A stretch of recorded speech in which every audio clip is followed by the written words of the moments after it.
Hello everyone, how are you all doing? I hope all of you are doing great. So in this video, we are going to see a sample paper for half-yearly examination of class 7th में NCERT of Social Science, Exploring Society, India and Beyond. इसका एक sample paper देख लेते हैं. So यहाँ पे format दिया हुआ है. Let us just see here. So ये class 7th Social Science के लिए है. Total marks 80 है. 3 hours का time रहेगा. General instructions है. सारे questions compulsory हैं. Then answer the question in space provided. Draw neat diagrams wherever necessary. And marks are indicated against each question. सबके मार्क्स दिए हुए हैं, डायग्राम्स जहाँ भी कहा गया है नीट एंड क्लीन ड्रॉ करना है, हैंड राइटिंग का ध्यान देना है, सारे क्वेश्चंस कंपलसरी हैं, राइट. तो ये कुछ बेसिक इंस्ट्रक्शंस दिए होते हैं आपको, तो वो रीड करना होता है. इसके अलावा भी बहुत सारे सैम्पल पेपर्स मैंने बनाए हुए हैं, प्लेलिस्ट की लिंक डिस्क्रिप्शन बॉक्स में है, please go through that. Okay, चलिए सैम्पल पेपर को स्टार्ट करते हैं. So here you can see first section जो है वो एमसीक्यू है. 10 क्वेश्चन है 1 मार्क के, 1 से लेके यहाँ 8 तक आप देख सकते हैं. Second, third, 4th, 5, 6, 7, 8 and 9 and 10. तो ये 10 तक एक एक मार्क के क्वेश्चन है. फिर section be very short answer है जिसमें 6 क्वेश्चन है 2-2 मार्क्स के, 11, 12, 13, 14, 15 एंड 16. सेक्शन सी जो है ये शॉर्ट क्वेश्चंस रहेंगे. 6 क्वेश्चंस हैं 3-3 मार्क्स के, 18 मार्क्स का टोटल ये है. 17, 18, 19, 20, 21, 22. और सेक्शन डी जो है लॉन्ग आंसर रहेगा 23 से लेके 28 तक. 6 क्वेश्चन है 1, 2, 3, 4, 5 एंड 6. 5 मार्क्स का एक क्वेश्चन है, 30 मार्क्स का ये टोटल सेक्शन है. ठीक है. देन लास्ट वाला जो सेक्शन है सेक्शन ई, ये केस बेस्ड क्वेश्चन रहेंगे. इसमें केस स्टडी दी गई है आपको, ये पैसेज जैसा है, इसको रीड करेंगे और इस बेसिस पे क्वेश्चन है. 5 क्वेश्चन है. सो इसमें हर क्वेश्चन के 2-2 मार्क्स है. ओके, जैसे 2, 2, 2, 2 एंड सेकेंड क्वेश्चन इसी वाले में सेक्शन ई में ही है, इसके भी हर क्वेश्चन के 2-2 मार्क्स हैं. ओके, तो ये भी केस स्टडी है, केस रीड करना है, उस बेसिस पे जो क्वेश्चन है उनको आंसर करना है. Okay, so I hope these things are clear to all of you. Now let us just move ahead with the solving the paper. Okay, so सबसे पहले हम MCQ solve करेंगे. इसमें पहला क्वेश्चन है which is the largest plateau region in India. India में plateau region सबसे बड़ा कौन सा है? डेक्कन प्लेट्यू, छोटा नागपुर प्लेट्यू, मालवा प्लेट्यू या फिर Tibet plateau. Which element of weather is measured by thermometer? Thermometer से कौन सा एलिमेंट है वेदर का जो हम नापते हैं? रेनफॉल, विंड स्पीड, टेम्परेचर या ह्यूमिडिटी. तो इन दोनों का आंसर देख लेते हैं. पहले का आंसर है डेक्कन प्लेट्यू, ये सबसे लार्जेस्ट प्लेट्यू है इंडिया में, और थर्मोमीटर से हम टेम्परेचर नापते हैं. ओके, नाउ नेक्स्ट देख लेते हैं. सो स्टूडेंट्स, आगे बढ़ने से पहले जो भी क्वेश्चन पेपर मैंने स्टार्टिंग में दिखाया प्लीज पॉज करके आंसर करिए, प्लीज, इट्स अ रिक्वेस्ट. अगर आप लोग नहीं करेंगे ना, सिर्फ देख के कुछ नहीं होगा, पहले प्रैक्टिस करिए फिर आंसर मैच करिएगा. ओके, और मुझे कमेंट सेक्शन में बताइएगा एक और सेट बना दूं इसका या फिर एक से हो जाएगा. तो अगर आप कहेंगे तो मैं एक और सेट अपलोड कर दूंगी. वैसे दूसरा वाला जो चैनल है वहां पर भी एक सेट मैंने अपलोड किया हुआ है, तो वहां से भी आप देख सकते हैं. चलिए क्वेश्चन नंबर 3 देख लेते हैं. तो यहाँ पे दिया है the city of Ujjain was famous in ancient India for. Ujjain पहले प्राचीन भारत में किस लिए फेमस था? ट्रेड रूट के लिए, यूनिवर्सिटीज के लिए, या फिर कैपिटल ऑफ मौर्याज या Buddhist monastery. Then who was famous Mauryan ruler known as Devampriya. Devampriya किसे कहा जाता था? अशोक, चंद्रगुप्त मौर्य, बिंदुसारा या हर्षवर्धन. कहा जाता था नहीं, मतलब कौन इस नाम से फेमस है मौर्यन रूलर. तो इनमें से आपको नाम करेक्ट चुनना है. पॉज करके आंसर करिए. Now let's see the answer. So Ujjain जो है ये ट्रेड रूट्स के लिए, उत्तर पथ, दक्षिण पथ हमने पढ़े थे ना, उसके लिए फेमस है. और देवमप्रिया हम अशोक के बारे में पढ़ते हैं, उनको जाना जाता है इस वर्ड से. नाउ नेक्स्ट क्वेश्चन देख लेते हैं, 5th वाला. Which of the following is not a type of government. इनमें से कौन सा गवर्नमेंट का टाइप नहीं है? मोनार्की, रिपब्लिक, डिक्टेटरशिप या aristocracy. Then the earliest form of money was. सबसे पहले या अर्लीस्ट स्टार्टिंग का फॉर्म कौन सा है मनी का? Paper notes, digital currency, barter system या प्लास्टिक कार्ड्स. तो इनके आंसर्स देख लेते हैं दोनों के. तो इनमें से कौन सा नहीं है? तो यहाँ पे एरिस्टोक्रेसी ये फॉर्म नहीं है गवर्नमेंट का, और अर्लीस्ट फॉर्म ऑफ मनी यहाँ पे दिया हुआ है बार्टर सिस्टम. सबसे पहला जो मनी का फॉर्म था वो बार्टर ही था. नाउ 7th क्वेश्चन देख लेते हैं. विच of the following rivers flows through the northern plane of India. India के नदर्न प्लेन में कौन कौन सी नदी इसमें से बहती है? नर्मदा, गंगा, तपी या Mahanadi. Then which factor causes changes in weather on daily basis. किस फैक्टर की वजह से वेदर में किसी भी जगह के डेली चेंजेस होते हैं? Movement of earth around the sun, rotation of earth on its axis, changes in temperature, humidity and wind, all of these. चलिए इनके आंसर्स देख लेते हैं। यहाँ पर कहा गया नदन प्लेन में, तो यहाँ गंगा इसका आंसर है। महानदी, तापी, ये सब सदर्न पार्ट की है, नर्मदा एमपी में बहती है। नाउ नेक्स्ट देख लेते हैं, इसका आंसर नहीं देखा हमने। Which factors cause changes in weather on daily basis? तो टेम्परेचर में चेंज, ह्यूमिडिटी एंड विंड, ये क्रिएट करते हैं चेंजेस वेदर में डेली बेसिस पे अगर हम देखें तो। Then next question is 9th, which dynasty ruled Magadha before Mauryas? Maurya से पहले कौन थे? नंदा, गुप्ता, कुषाण या Pallava? Then which modern facilities closest to idea of barter system? आज के समय में कौन सी ऐसी फैसिलिटी है जो बार्टर सिस्टम जैसी है? E commerce, exchange offers in shops, credit cards या bank deposits? Very simple, let us just see. तो मौर्य से पहले नंदा डायनेस्टी थी, 9th का आंसर हो गया। और जो अभी बार्टर सिस्टम जैसी फैसिलिटी है वो है एक्सचेंज ऑफर्स इन शॉप्स। कोई सामान पुराना आप ले जाते हैं, उसके बदले में आपको कुछ पैसे मिलते हैं या कोई दूसरा सामान मिल जाता है, तो वो बार्टर सिस्टम जैसा ही है। नाउ नेक्स्ट देख लेते हैं। अब हम सेक्शन बी की तरफ बढ़ते हैं, जिसमें आपको वेरी शॉर्ट क्वेश्चंस दिए गए हैं। 6 क्वेश्चंस हैं 2 मार्क्स के, टोटल 12 मार्क का है। क्वेश्चन नंबर 11 यानी एक एक करके हम देखेंगे। तो पहला क्वेश्चन है, what is meant by geographical diversity? Geographical diversity से आप क्या समझते हैं? Give one example from India. India से हमें एक एग्जाम्पल देना है। चलिए देख लेते हैं पहला answer. So geographical diversity refers to difference in landform, climate, vegetation of a country. Example हमें देना था, तो Himalaya in north and desert in Rajasthan. 2 example, 1 ही एग्जाम्पल देना है, मैंने 2 दे दिए है ना। Then next question is question number 12, differentiate between climate and weather. तो वेदर क्या होता है? डे टू डे कंडीशन होती है एटमोस्फेयर की, किसी भी पर्टिकुलर जगह पर पर्टिकुलर टाइम में। क्लाइमेट क्या होता है? एवरेज वेदर पैटर्न होता है over a long period of time. लंबे समय तक किसी जगह का वेदर कैसा है उसका कुछ एवरेज या कैलकुलेशन करके एवरेज को हम क्या निकालते हैं, उस जगह का climate. Then next is mention 2 features of cities that develop during early state. शुरू में जो स्टेट्स बने उस समय जो सिटीज बनाई जाती थी उसके 2 इंपॉर्टेंट फीचर्स बताइए। तो early cities had fortified walls, क्योंकि फोर्टिफाइड यानी किलेबंदी हुआ करती थी। प्लान सेटलमेंट्स होते थे, ग्रेनरीज बनी होती थी जिसमें अनाजों को स्टोर करके रखा जाता था, एंड वेल्स, कुएं वगैरह बने हुए होते थे। Then 14th question is 2 achievements हमें बतानी है अशोका की। ऐसी 2 अचीवमेंट्स, जैसे पहला है spread of Buddhism and policy of dhamma. Dhamma की पॉलिसी उन्होंने अपनाई और बुद्धिज्म को जगह जगह उन्होंने स्प्रेड भी किया। उन्होंने रोड्स बनवाए, हॉस्पिटल्स बनवाए एंड रेस्ट हाउसेस बनवाए। जो लोग ट्रैवल करते हैं रास्ते में उनके रुकने के लिए, ठहरने के लिए व्यवस्था करवाई। Then next is define monarchy. Monarchy क्या होता है ये बताना है, एंड ये डेमोक्रेसी से कैसे अलग है। मोनार्की जो है उसमें राजा या रानी रूल करते हैं विद हेरिडिटरी पावर। हेरिडिटरी मतलब उनके ही फैमिली का कोई नया राजा या रानी बनेगा। डिफरेंस क्या है? इन मोनार्की सिटीजन्स हैव नो से, लोगों का कुछ भी बात नहीं हो चलता है वहां पर। डेमोक्रेसी में पीपल इलेक्ट देयर रूलर्स, जो उनके ऊपर शासन करने वाले हैं या जो भी गवर्नमेंट को चुनने वाले हैं उनके हाथ में होता है कि किसको वो चुनेंगे। डेमोक्रेसी में, मोनार्की में ऐसा नहीं होता। देन 16th क्वेश्चन देख लेते हैं, what are coins, why were they more effective than barter system? Coins क्या होता है और बार्टर सिस्टम से कैसे इफेक्टिव है? कॉइन्स के बारे में पढ़ेंगे। Coins were pieces of metal used as money, they were better than barter because they had fixed value, क्योंकि कॉइन्स की फिक्स्ड वैल्यू होती है और कैरी करना आसान होता है, एक्सचेंज करना आसान होता है। राइट नाउ अब हम सेक्शन सी देखते हैं। सेक्शन सी में शॉर्ट आंसर है, मतलब 6 क्वेश्चन है 3-3 मार्क्स के। पहला क्वेश्चन है, describe any 3 major landforms found in India. तो इसका आंसर देखते हैं। इंडिया में पाए जाने वाले कोई से भी 3 मेजर हमें लैंडफॉर्म्स बताने। तो पहले तो Himalaya, these are young fold mountains in north में है और यंग फोल्ड माउंटेन है, कवर्ड विद स्नो, ये बर्फ से ढका रहता है, and protect India from cold winds. ये कोल्ड विंड्स कहाँ से आती हैं? अभी बहुत सारे क्वेश्चन में देखा था, तो please let me know in the comment section. Northern plains, ये गंगा, ब्रह्मपुत्र, ये नदियां अपने साथ जो सेडिमेंट्स बहा कर लाती हैं उससे ये प्लेन्स क्रिएट हुए हैं, बहुत फर्टाइल है और एग्रीकल्चर के लिए बहुत अच्छी जगह है। Then peninsular plateau oldest landform है, rich in minerals like coal, iron and good for industries. यहाँ पर बहुत सारे मिनरल पाए जाते हैं। तो ये 3 हमने बता दिए लैंडफॉर्म जो इंडिया में पाए जाते हैं। Then next question is question number 18, explain the role of temperature and rainfall in determining the climate of a region. किसी भी रीजन का क्लाइमेट कैसा होगा, उसमें टेम्परेचर और बारिश का क्या इंपॉर्टेंट रोल है वो बताना है। Temperature High temperature makes region hot like deserts, while low temperatures make region cold like Himalaya. अगर गर्म है, टेम्परेचर बहुत ज्यादा हाई है, तो वहां पे डेजर्ट्स बनते हैं, हॉट डेजर्ट्स, जैसे कि हमने थार डेजर्ट का एग्जाम्पल देखा था.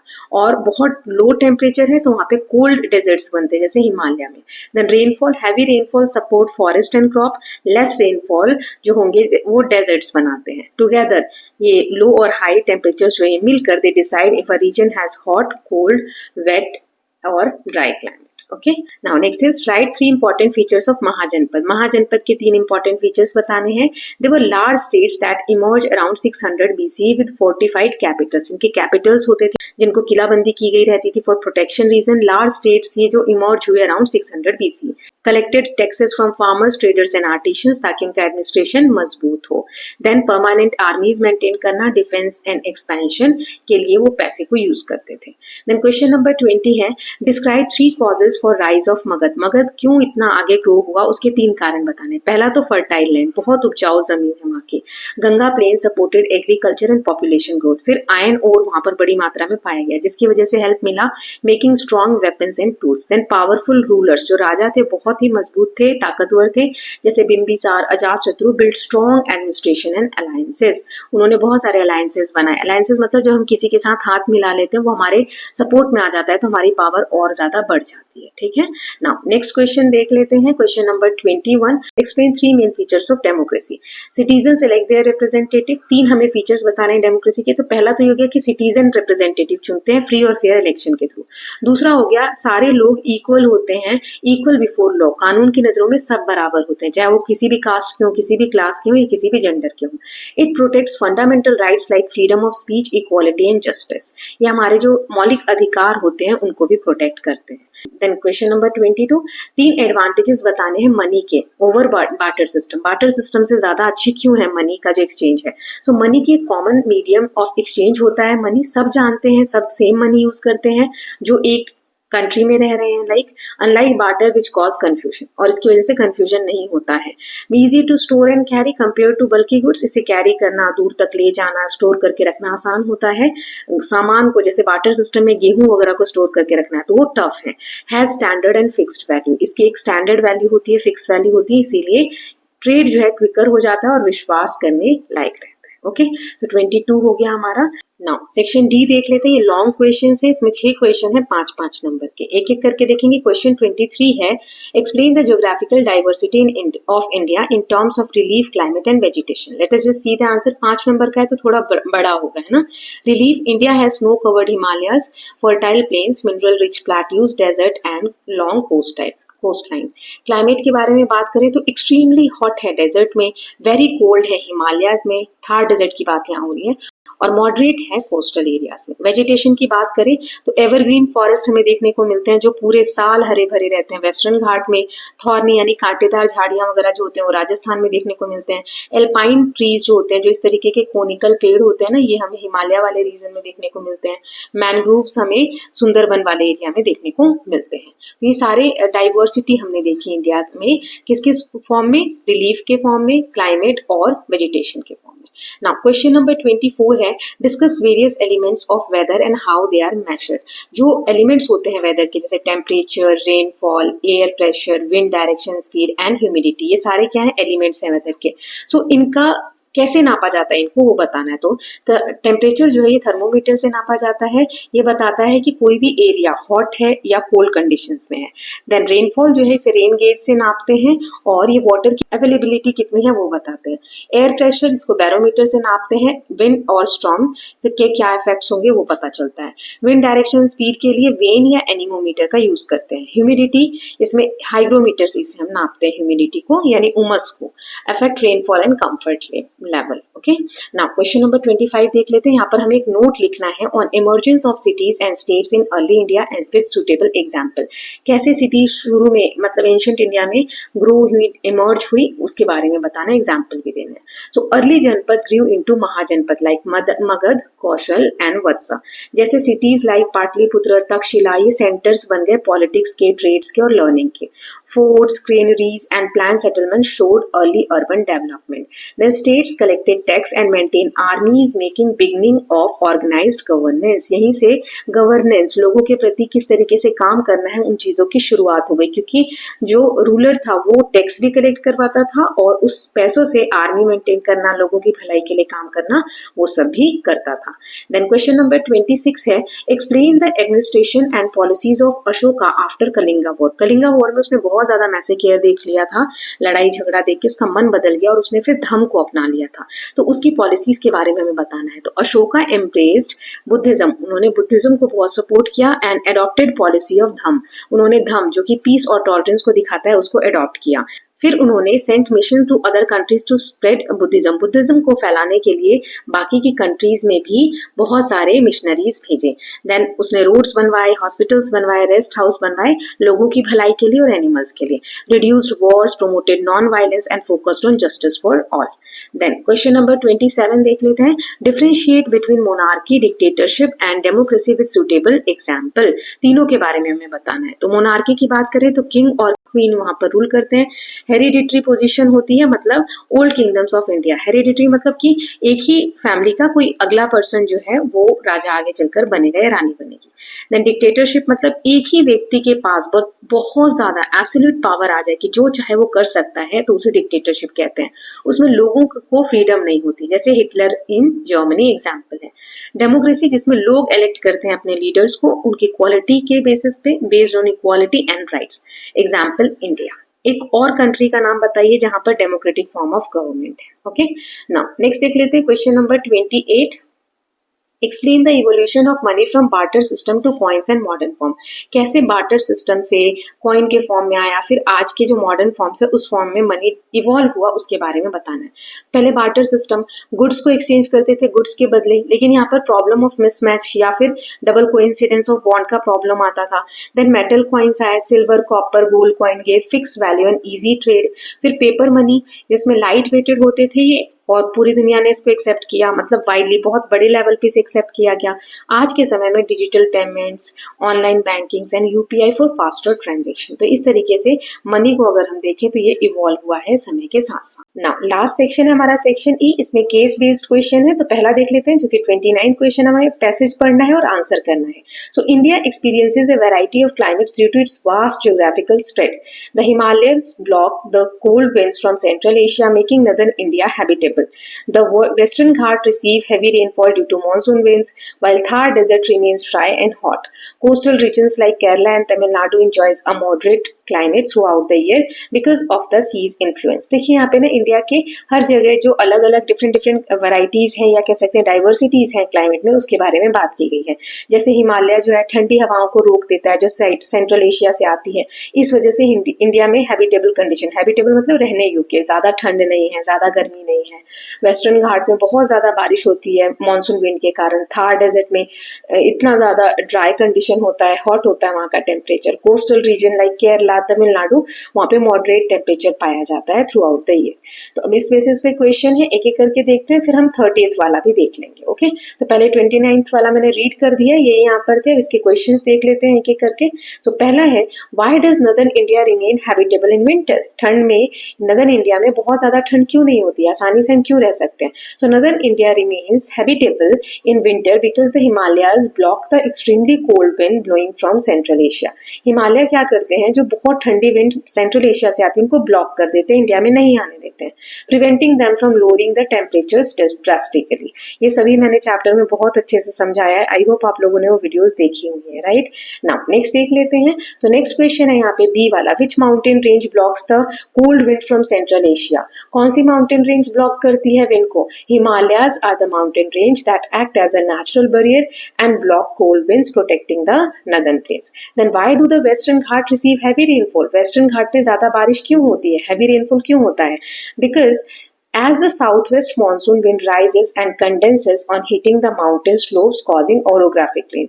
जैसे ये सदर्न इंडिया है यहाँ पर, तो यहाँ जो वेस्टर्न घाट है इनसे ये मॉइस्चर लेडन विंड जाती है, टकराती है और यहाँ पर राइज होके और यहाँ बारिश करती है, ठीक है, सारा मॉइस्चर यहाँ पर बारिश के फॉर्म में हो जाता है, इसी कारण से बहुत ज्यादा यहाँ पर बारिश होती है और इसे हम ओरोग्राफिक रेनफॉल कहते हैं। Then next question is D वाला देख लेते हैं, name the desert mention in the passage, किस डेजर्ट की बात यहाँ पर हुई है, थार डेजर्ट की, which lies in Rajasthan, is known for its dry and hot conditions, ठीक है। देन नेक्स्ट क्वेश्चन देख लेते हैं ई वाला, why do coastal regions enjoys moderate climate, coastal region जो है, जो समुद्र के आसपास का एरिया है, वहां पे मॉडरेट क्लाइमेट क्यों होता है, क्योंकि हमने सी ब्रीज, लैंड ब्रीज के बारे में पढ़ा था। Coastal regions enjoy moderate climate because the sea has a regulating effect, sea का एक रेगुलेटिंग इफेक्ट होता है जिसकी वजह से टेम्परेचर कूलर रहता है समर में और वार्मर रहता है विंटर में। तो हम क्या कह सकते हैं इसको एक वर्ड में कि मॉडरेट क्लाइमेट रहता है, वहां पे ना ज्यादा गर्म होता है, मतलब ना ज्यादा गर्मी होती है ना ज्यादा ठंड होती है। अब 30th क्वेश्चन देख लेते हैं। सो यहाँ पर भी एक पैसेज है, in ancient India rulers collect taxes from farmers, traders and artisans to maintain armies and build roads, forts and canals. Ashoka, after Kalinga War, adopted the policy of thumb and worked for the welfare of his people. He built hospitals, planted trees, and dug wells. Such measures strengthened the empire and connected people with their ruler. तो अब इसके question देख लेते हैं। So, यहाँ पे ancient India के बारे में बताया गया है कि जो राजा हुआ करते थे वो टैक्सेस कलेक्ट करते थे, किससे, किसानों से, व्यापारियों से, आर्टिशन से, ताकि वो उस पैसे से आर्मी मेंटेन कर सके, रोड बना सके, किले बना सके, कैनाल्स बना सके, राइट। फिर अशोका के बारे में दिया है कि कलिंगा वॉर के बाद उन्होंने धम्म की पॉलिसी अपनाई जिसमें सभी धर्मों को रिस्पेक्ट देना या फिर वेलफेयर ऑफ पीपल, लोगों की भलाई के लिए काम करना। ही बिल्ड हॉस्पिटल, उन्होंने हॉस्पिटल बनाए, ट्री प्लांट करवाए, कुएं खुदवाए। Such measures stand in the empire, इन सब स्टेप्स की वजह से जो साम्राज्य था वो बहुत ज्यादा स्ट्रांग बना। अब क्वेश्चन एक एक करके देखेंगे। पहला है from whom did ancient rulers collect tax, किस किस से टैक्सेस कलेक्ट करते थे उस समय के राजा जो भी थे। So they collect taxes mainly from farmers, traders and artisans as a source of income for the kingdom. Then second is mention to purpose for which taxes are used, taxes किस किस कारण के लिए यूज होता था, हमने कितनी सारी चीजें पैराग्राफ में पढ़ी। चलिए देखते हैं इसका आंसर क्या है। सो you can mention any of the two. Taxes were used for important purposes such as maintaining strong armies, for security and building roads, forts and canals to improve infrastructure. Okay, now next is which Mauryan ruler adopted the policy of dham, dham की policy जो थी वो किसने अपनाई थी, किस राजा ने। तो यहाँ पे आएगा मौर्यन रूलर अशोका, अशोका ने अपनाई थी धम्म की पॉलिसी आफ्टर कलिंगा वॉर। इसका फोकस था वेलफेयर एंड पीस, ठीक। देन डी है name any two welfare works done by Ashoka, Ashoka द्वारा किए गए कोई से दो वेलफेयर वाले वर्क हमें बताने हैं, हमने इतनी सारी चीजें पढ़ी अभी। So he built hospitals for people and animals, planted trees and dug wells to provide water, these were important welfare works, ये सबसे इंपॉर्टेंट वेलफेयर यानी भलाई के कार्य किए गए थे उनके द्वारा। Then how did such measures strengthen the empire, ये जो कुछ एक्शंस थे इसने एम्पायर को कैसे, मतलब साम्राज्य को कैसे स्ट्रांग बनाया, तो इसका आंसर हो जाएगा these measures improved people's life, created trust and strengthened the bond between the rulers and his subjects, making the empire more stable. ठीक, मतलब जो लोग थे और राजा थे उनके बीच में एक बॉन्ड बना जो स्ट्रॉन्गर था और जो भी एम्पायर में लोग रह रहे हैं उनका ट्रस्ट बिल्ड हुआ राजा के प्रति, इस वजह से एम्पायर बहुत ज्यादा स्टेबल होने लगा। ठीक है। सो इसके साथ हमने ये वाला सैंपल पेपर देख लिया है, पूरा कंप्लीट कर लिया है। आपको इस पैटर्न में एक और सैंपल पेपर चाहिए तो please let me know, okay. Otherwise I will upload for some other subject. और नेक्स्ट पेपर कौन सा है, कितने तारीख को, ये भी मुझे बता दीजिए, तो उस सब्जेक्ट्स के फिर मैं सैंपल पेपर बना दूंगी, राइट। और भी मुझसे कुछ हेल्प चाहिए तो please let me know. So with this we are done with this sample paper. I hope all of you have enjoyed it and practice with me. किसके कितने मार्क्स आए हैं please let me know and we will meet with some other video very soon. Till then please take care of yourself, keep learning, keep revising and don't forget to subscribe Janki Study Corner for more such videos. Thank you so much.